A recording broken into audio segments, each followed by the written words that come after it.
اب سے جو یہاں آیات چلیں گی اس میں آپ دیکھیں گے کہ اللہ سبحانہ تعالیٰ نے شرک کو ایک مثال سے سمجھایا ہے.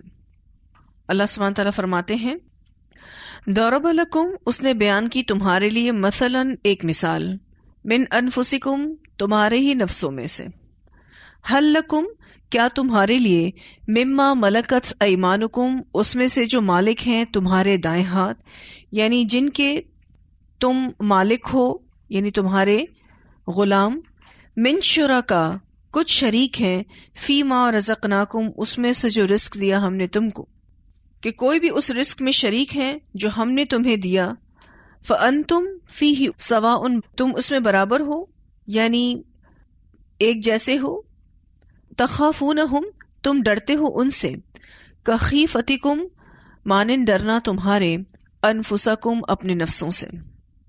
اللہ سبحانہ تعالیٰ یہاں پر شرک کی مثال اس طرح سے سمجھاتے ہیں کہ جیسے تمہارا کوئی غلام ہو، نوکر چاکر ہو، جو تمہارے ہی جیسا انسان ہے، وہ تمہارے مال و دولت میں شریک اور تمہارے برابر ہو جائیں.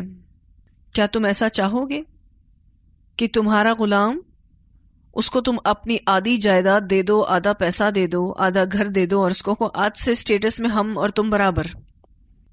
تو کیا کوئی ایسا چاہے گا؟ کوئی ایسا نہیں چاہتا. تو اللہ تعالیٰ کہتے ہیں تو پھر یہ کس طرح سے ہو سکتا ہے کہ تم اللہ کے بندے کو، چاہے وہ کوئی فرشتہ ہو، چاہے کوئی پیغمبر ہو، چاہے کوئی صالح شخص ہو، چاہے کوئی پتھر ہو، کوئی درخت ہو، تم کیسے اللہ تعالیٰ کے اس کو شریک بنا سکتے ہو جبکہ وہ سب اللہ کی مخلوق ہے؟ یعنی جس طرح پہلی بات نہیں ہو سکتی، ایسی دوسری بات بھی نہیں ہو سکتی.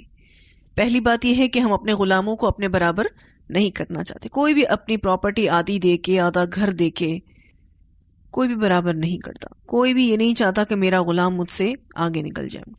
بلکہ اللہ تعالیٰ تو کہتے تخافونہم کخیفتکم انفسکم. انفسکم سے مراد آزاد انسانوں سے، یعنی تمہیں یہ ڈر تو آزاد انسانوں سے بھی ہے، ہم پلہ لوگوں سے بھی ہے. تم تو اپنے جیسے انسانوں کو بھی شریک کرنا نہیں پسند کرتے. بالفرض اگر کوئی غلام بھی ہے تو انسانیت کے ناطے سبھی برابر ہیں، سبھی برابر ہے نا انسانیت کے ناطے. تو لیکن اللہ جیسا تو کوئی نہیں، اللہ جیسا تو کوئی نہیں. خالق کو مخلوق کے ساتھ کیسے شریک کر سکتے ہیں؟ تم تو اپنے بھائی بندوں سے ڈرتے ہو کہ کہیں وہ تمہارے برابر نہ ہو جائیں. ایک جیسا اسٹیٹس رکھنے والے لوگ بھی ایک دوسرے سے خوفزدہ ہوتے ہیں. تو مالک اور نوکر کے بارے میں تو یہ سوچ آتی ہی نہیں. کتنی اچھی مثال سے اللہ تعالیٰ نے شرک کو سمجھایا ہے. کذالک نفصل الآیات، اسی طرح ہم کھول کر رکھتے ہیں آیات، لقوم یعقلون، ان لوگوں کے لیے جو عقل رکھتے ہوں. بالفرض اگر کوئی ہمارا بھائی، ہمارا ہم پلہ انسان ہماری جائیداد میں، ہماری ملکیت میں تصرف بھی کرنے کی کوشش کرے تو ہم اس کو روک سکتے ہیں، ہم اس کو روک سکتے ہیں. ٹھیک ہے، ہم اس کا محاسبہ بھی کر سکتے ہیں، اور ہم جائیداد کا مطالبہ بھی کر سکتے ہیں. اور کوئی ایسا شخص ہو کہ جو یہ کہے کہ جی میں نے اپنا غلام اپنے برابر بنا لیا، آج سے ہم لوگ برابر. کوئی ایک ایگزامپل بھی آپ کو پوری دنیا میں نہیں ملنے والی، کوئی ایک ایگزامپل بھی نہیں ملتی. مشرکین مکہ جو ہے وہ اللہ کے ساتھ شرک کیا کرتے تھے، اور جیسے کہ وہ تلبیہ بھی پڑھتے تھے نا اگر، تو اس تلبیہ میں بھی شرک تھا. جیسے کہ وہ یہ کہتے تھے لبیک لا شریک لک الا شریکن ہوا لک تملکہ وما ملک، اے اللہ میں حاضر ہوں، تیرا کوئی شریک نہیں سوائے اس کے جسے تو نے اپنا شریک بنا لیا. تو ہی اس کا مالک ہے اور اس کا بھی جس کا وہ مالک ہے. یہ مسلم میں ان کا یہ تلبیہ جو مشرکانہ تلبیہ تھا وہ آتا ہے کہ یہ کہتے تھے اللہ تیرا کوئی شریک نہیں ہے سوائے اس کے جس کو تو نے خود اپنا شریک بنا لیا. تو اللہ سبحانہ تعالیٰ نے یہاں پر واضح کیا کہ اللہ کو کسی شریک کی ضرورت نہیں. بل اتبع، بلکہ پیروی کی، الذین، ان لوگوں نے، ظلموا، جنہوں نے ظلم کیا. ظلموں سے مراد شرک ہے، بلکہ پیروی کی ان شرک کرنے والوں نے، اہواءہم، اپنی خواہشات کی، بغیر علم، بغیر علم کے. یعنی شرک کرنے والوں کے پاس کوئی علم نہیں ہے، بس وہ اپنے دل پر چلتے ہیں، اپنی خواہشات پر چلتے ہیں. سو حق کی بنیاد علم ہے اور ناحق کی بنیاد خواہشات ہیں. جو چیز حق ہے اس کی بنیاد تو علم ہے، اور جو ناحق ہے اس کی بنیاد خواہشات ہیں۔ فمن یہدی، تو کون ہدایت دے سکتا ہے، من، جس کو اضل اللہ، گمراہ کر دے اللہ تعالی، وما لہم، اور نہیں ان کے لیے، من ناصرین، مددگاروں میں سے، اس کو پھر کوئی بچانے والا نہیں ہے۔ جس کو اللہ تعالیٰ بھٹکا دے تو نہ تو اس کو ہدایت مل سکتی ہے اور نہ اس کو کوئی قسم کی مدد مل سکتی ہے۔ فَأَقِمْ وَجْهَكَ، پس قائم رکھیے اپنے چہرے کو۔ وجہ سے مراد ذات ہے، پس قائم رکھو اپنی ذات کو۔ قائم رکھو یعنی ہلنے نہیں دینا، فکس رکھنا، جما دینا اپنی ذات کو، للدینی، دین کے لیے، حنیفاً، یکسو ہو کر، یعنی توحید کے لیے اپنے آپ کو جما دینا، اپنی ذات کو توحید کے لیے جما دینا۔ للدینی سے مراد دین اسلام ہے، ٹھیک ہے۔ فطرت اللہ، اللہ کی فطرت کو، التی، وہ جو، فطر الناس، اس نے پیدا کیا لوگوں کو، علیہا، اس پر۔ یہ جو فطرت اللہ ہے اس سے مراد اسلام ہے، توحید ہے، یعنی فطرت میں اللہ کی اطاعت اور طلب موجود ہے۔ ہم سب کے اندر اس کو بلٹ ان کیا گیا ہے کہ ہم توحید پر رہیں، اللہ کی اطاعت کریں۔ تو یہ اللہ کی فطرت ہے جس پر اللہ نے لوگوں کو پیدا کیا، یعنی اللہ نے لوگوں کو اسلام پر پیدا کیا ہے۔ حدیث میں آتا ہے، آپ صلی اللہ علیہ وسلم نے فرمایا کہ ہر پیدا ہونے والا بچہ فطرت اسلام پر پیدا ہوتا ہے، پھر اس کے والدین اسے یہودی بنا لیں یا عیسائی یا مجوسی بنا دیتے ہیں۔ اسے بخاری نے روایت کیا ہے، یعنی اللہ تعالیٰ نے تو سبھی لوگوں کو اسلام کی فطرت پر پیدا کیا ہے، لیکن اس کے بعد اس کا ماحول، اس کے ماں باپ، اس کے ارد گرد کے لوگ اس کو فطرت سے ہٹا دیتے ہیں۔ کسی غزوہ میں صحابہ کرام نے مشرکوں کے بچوں کو بھی مار ڈالا تھا، جو مشرک بچے تھے، مشرکوں کے مشرک بچے، ان کو مار ڈالا۔ تو رسول اللہ صلی اللہ علیہ وسلم نے ان سے پوچھا کہ تم نے بچوں کو کیوں مار ڈالا؟ تو صحابہ کرام نے جواب دیا کہ وہ مشرکوں کی اولاد تھے، اس لیے ان کو مار دیا۔ آپ صلی اللہ علیہ وسلم نے فرمایا کہ اب جو تم میں عمدہ مسلمان ہیں، کیا وہ مشرکوں کی اولاد نہیں ہیں؟ صحابہ کرام جو تھے، جو عمدہ مسلمان ہیں اس وقت، وہ کن کی اولاد تھے؟ مشرکوں کی اولاد تھے۔ تو کیوں مارا بچوں کو؟ آپ صلی اللہ علیہ وسلم نے فرمایا کیونکہ ہر بچہ فطرت پر ہوتا ہے، اس کے تبدیل ہونے کا چانس ہوتا ہے۔ سیدہ عائشہ رضی اللہ تعالیٰ عنہ بیان کرتی ہیں کہ رسول اللہ صلی اللہ علیہ وسلم نے فرمایا کہ 10 خصلتیں فطرت میں سے ہیں۔ 10 خصلتیں ایسی ہیں جو فطرت میں سے ہیں۔ نمبر 1، مونچھیں کاٹنا۔ دوسرا، داڑھی کو چھوڑ دینا، یہ بھی فطرت ہے۔ اور مسواک کرنا، وضو کرتے وقت ناک میں پانی ڈالنا، یہ بھی فطرت ہے۔ ناخن کاٹنا، اب ناخن جو بڑا ہے وہ کس پر ہے؟ غیر فطری عمل پر ہے۔ فطرت ہے ناخن کاٹے جائیں۔ انگلیوں کے جوڑوں کو دھونا، بغل کے بال نوچنا، یعنی انڈر آرمز کے بالوں کو صاف کرنا، اسی طرح سے زیر ناف بالوں کو بھی صاف کرنا، یہ فطرت میں سے ہے۔ پھر استنجا کرنا۔ راوی مصعب بن شیبہ کہتے ہیں کہ 10ویں چیز مجھے بھول گئی، شاید وہ کلی کرنا تھا، کھانے کے بعد یا کوئی ایسی چیز پینے کے بعد کلی کرنا، اسے مسلم نے روایت دیا ہے۔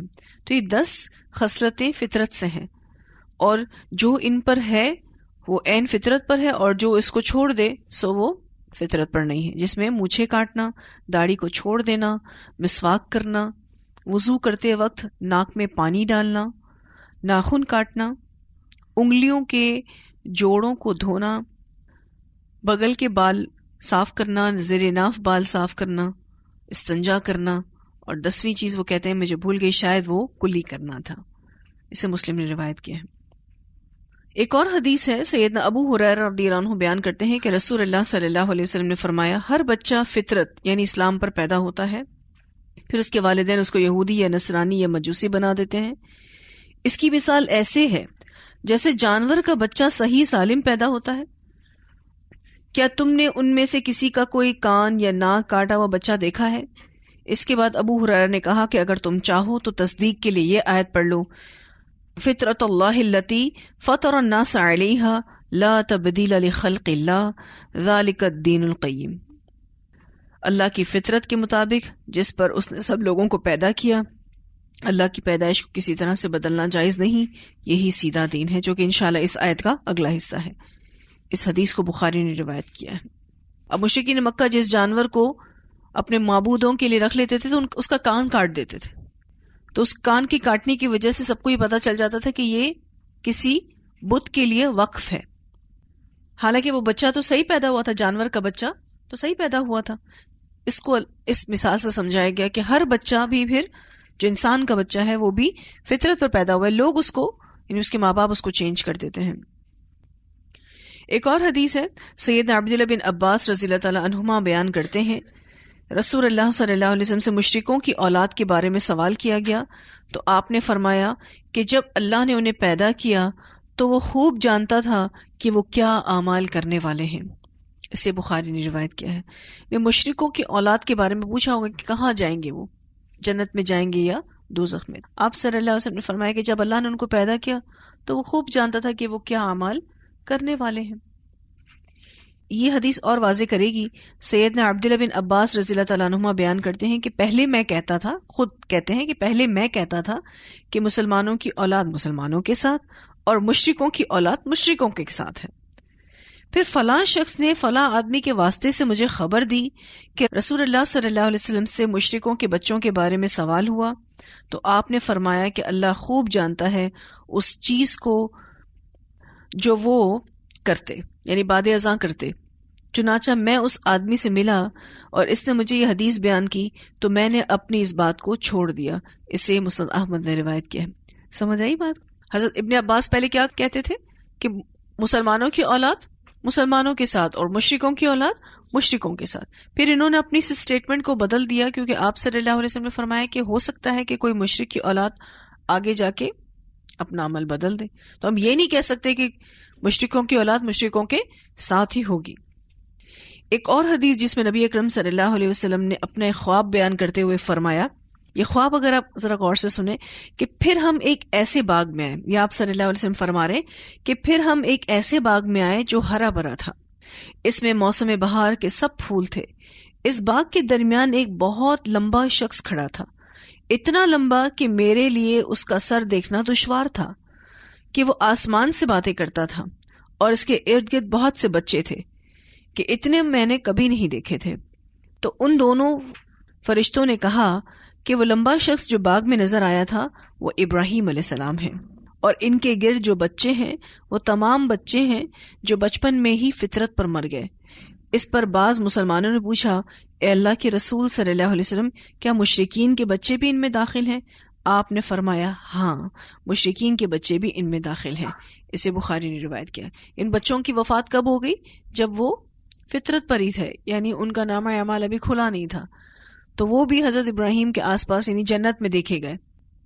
تو یہ جو فطرت ہے جس پر اللہ نے سب کو پیدا کیا ہے، اس فطرت میں الحمدللہ جب ہم دیکھتے ہیں تو اللہ کی اطاعت اور اس کی طلب موجود ہے. حق کو قبول کرنے کی صلاحیت اور توحید کا شعور اللہ تعالیٰ نے ہمیں رکھا ہے. تبھی تو آپ دیکھیں کہ جب بھی کوئی تکلیف آتی ہے انسان اپنی فطرت پر پلٹتا ہے، اور وہ فطرت توحید ہے. لا تبدیل لخلق اللہ، نہیں ہے کوئی تبدیلی، نہیں بدلنا اس کی ساخت کے لیے. یہ فطرت تبدیل نہیں ہو سکتی. لا تبدیل لخلق اللہ، ایک معنی اس کا یہ کیا گیا کہ یہ فطرت تبدیل نہیں ہو سکتی، لیکن اگر اس کو صحیح دین نہ ملے تو پھر گمراہی ہے. دوسرا معنی اس کا، اللہ کے علاوہ کسی کو شریک بنانے سے وہ خالق نہیں بن جاتا. اس بات میں کوئی تبدیلی نہیں ہو سکتی کہ اللہ کا کوئی شریک نہیں، اور یہ فطرت ہے. توحید کو بدلا نہیں جا سکتا. اگر کوئی شخص اللہ کے علاوہ کسی کو شریک بناتا ہے تو وہ خالق نہیں بن جاتا. لا تبدیل لخلق اللہ، اس کا ایک تیسرا معنی بھی ہے، حکم کی شکل میں کہ فطرت کو تبدیل کرنے کی کوشش نہ کرو. تیسرا معنی، فطرت کو تبدیل کرنے کی کوشش نہیں کرو، یہی سیدھا اور درست دین ہے، ایسا دین جس میں کوئی کجی نہیں. ذالک الدین القیم، یہی ہے دین درست، یہی اللہ کا درست دین ہے. ولیکن اکثر الناس، اور لیکن اکثر لوگ لا یعلمون، جانتے نہیں ہیں. جانتے نہیں ہیں فطرت کو، ضمیر کو، یعنی جس چیز پر پیدا ہوئے ہیں اس کو جانتے ہی نہیں. انہوں نے اپنی فطرت کو مسخ کر دیا ہے. اب آپ اس کو ایک اور طریقے سے بھی سمجھ سکتے تھے کہ ایک فطرت اور جبلت بائی نیچر جو اللہ تعالیٰ نے جس پر انسان کو پیدا کیا، ایک ہوتی عادت اور ایک ہوتی جبلت. جبلت فطرت. جب بچہ پیدا ہوتا ہے تو آپ میں سے سبھی نے اس کا مشاہدہ کیا ہوگا کہ وہ جب اپنی ماں کا دودھ پیتا ہے اس کو کس نے سکھایا؟ وہ کیا ہے؟ جبلت. وہ اس کی نیچر ہے، اس کو اللہ نے سکھایا. پھر اس کے بعد آپ دیکھیے کہ اس کی پھر عادت ڈیویلپ ہوتی ہے. جیسے جیسے بچہ بڑا ہوتا جاتا ہے اس کو اس کی ماں مختلف چیزوں کی عادت کرتی ہے جس کے لیے اس کو باقاعدہ سکھانا پڑتا ہے. اب جیسے کہ عورت کی فطرت میں ہے کہ ماں بن کر اور اپنے گھر کے کام کر کے چین اور سکون ملتا ہے، لیکن جیسے ہی کوئی عورت اپنی فطرت بدلے، ماں بننا نہ چاہے، دودھ پلانا فطرت ہے، دودھ پلانا نہ چاہے، اسی طرح سے آپ دیکھیے کہ گھر کے کام کاج، گھر کو سنبھالنا، گھر گرہستی کرنا، یہ اس کی فطرت ہے، وہ نہ کرے تو اس کو سکون نہیں آتا. ایسی عورتوں کو سکون نہیں آتا. مطلب وہی بات ایک چیز سمجھانے کے لیے، چونکہ میں مخاطب عورتوں سے ہوں، جب ہم ان کاموں سے ہٹ کر کوئی دوسرا کام کرتے ہیں تو ہمیں سیلف سیٹسفیکشن نہیں آتی. فطرت بدلتی نہیں ہے. جو نیچر ہے جس پر اللہ نے ہم کو پیدا کیا وہ نہیں بدلتی. اس کو اس طرح سے آپ سمجھ سکتے ہیں، کسی منزل پر جانا ہے، کسی جگہ آپ کو جانا ہے اور آپ اس کے لیے کوئی سڑک منتخب کرتے ہیں. اگر کوئی اس سڑک پر نہیں چلتا تو نہ سڑک بدلتی ہے نہ منزل بدلتی ہے، پھر وہ کسی دوسری جگہ ہی پہنچے گا. اسی لیے فطرت کبھی نہیں بدلتی، اسی پر چل کر ہی سیٹسفیکشن ملے گی. جو بھی نیچر اللہ نے ہماری بنائی ہے اسی پر ہی اللہ تعالیٰ نے ہمیں ایک تسلی اور سکون دیا ہے. جو لوگ بھی شرک کرتے ہیں کبھی مطمئن نہیں ہوتے، کبھی سکون میں نہیں رہتے. بدعت شرک آپ کو بے چین ہی رکھے گا. اور جو توحید پر چلتا ہے، خالص توحید پر چلنے والا شخص سکون میں ہوتا ہے، کیونکہ وہ عین فطرت پر ہے جو اللہ تعالیٰ نے ہمارے اندر بلٹ ان کی ہے، ڈالی ہوئی ہے. اب کرنے کے کام کیا ہیں؟ منیبین الیہ، رجوع کرتے ہوئے اس کی طرف. یہ پہلا کام ہے، وہ اصل کام ہے جو کرنے کا، کہ رجوع کرنا ہے اس کی طرف. دوسرا کام واتقوہ، اور ڈرو اس سے، کیونکہ یہی چیز انسان کو سیدھا رکھتی ہے. اللہ کا ڈر انسان کو سیدھا رکھتا ہے. تو اب اگر کوئی توحید پر رہنا چاہتا ہے، کیونکہ اللہ تعالیٰ نے کہا نا کہ فَأَقِمْ وَجْهَكَ لِلدِّينِ حَنِيفًا، اپنی ذات کو دین اسلام کے لیے فوکس کر لو، یکسو کر لو. تو اس کے لیے سب سے پہلا کام جو کرنا ہے منیبین الیہ، دوسرا کام واتقوہ، اور تیسرا وَأَقِیمُوا الصَّلَاةَ، نماز قائم کرو، کیونکہ یہ ایمان کا نتیجہ بھی ہے، ایمان کی عملی شکل بھی ہے. وَلَا تَكُونُوا مِنَ الْمُشْرِكِينَ، اور نہ تم ہو جاؤ مشرکوں میں سے. یہ 4 کام کرنے ہوں گے اگر ہم اپنے ذات کو اللہ کے لیے خالص کرنا چاہتے ہیں. تو پھر فرمایا من الذین فرقوا، ان لوگوں میں سے جنہوں نے ٹکڑے ٹکڑے کر دیا دینہم، اپنا دین. وکانوا شیعا، اور ہو گئے گروہ گروہ. شیعا جماعت کو کہتے ہیں کہ جو کسی امام کو مانتی ہو. تو لوگوں نے اپنا الگ الگ فرقہ بنا لیا، اپنے اپنے الگ الگ گروہ اور مسلک بنا لیے، کیونکہ ان کی توجہ اصل سے ہٹ گئی اور اضافوں کی طرف چلی گئی. تو جس کی بھی توجہ اصل سے ہٹ جائے گی، کیا مانا اصل سے؟ توحید سے. جس کی توجہ توحید سے ہٹ جائے گی وہ پھر فرقہ واریت میں مبتلا ہو جائے گا. تو ان لوگوں میں سے جنہوں نے ٹکڑے ٹکڑے کر دیا اپنا دین اور ہو گئے وہ گروہ گروہ. کل حزب، ہر گروہ، بما لدیہم فرحون، ساتھ اس کے جو ان کے پاس ہے خوش ہو رہے ہیں. یعنی ہر گروہ جس پر ہے وہ اس پر خوش ہیں. حالانکہ اللہ سبحانہ تعالیٰ نے تو ایک اللہ کی رسی کو، جس کو قرآن کہا جاتا ہے، اس کو مضبوطی سے تھامنے کے لیے کہا، لیکن لوگوں نے الگ الگ مسلک بنائے، الگ الگ گروہ جماعتیں بنائیں اور ہر شخص اپنی جماعت اور اپنے گروہ کے ساتھ مطمئن اور خوش نظر آتا ہے، حالانکہ اللہ نے تو ہمیں ایک ہی دین عطا کیا۔ تو یہاں ہمارا یہ لیسن مکمل ہوا۔ ان آیات کی ہم تلاوت سن لیتے ہیں۔ ضرب لكم مثلا من أنفسكم هل لكم مما ملكت أيمانكم من شركاء فيما رزقناكم فأنتم فيه سواء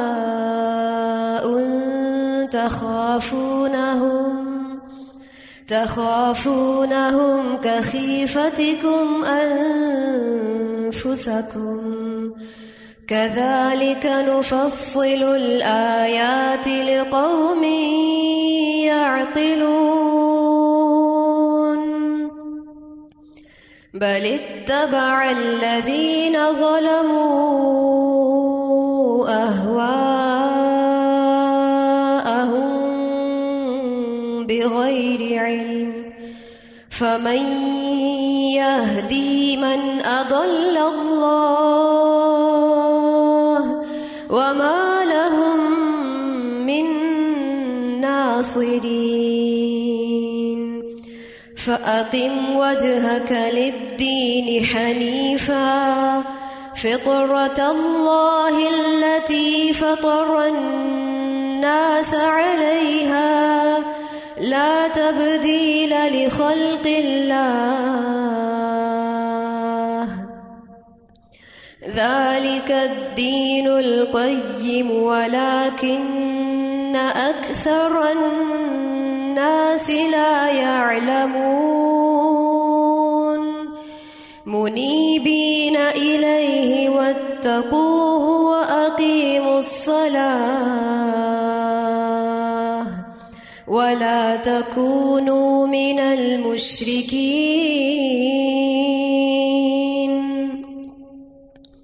من الذين فرقوا دينهم وكانوا شيعا كل حزب بما لديهم فرحون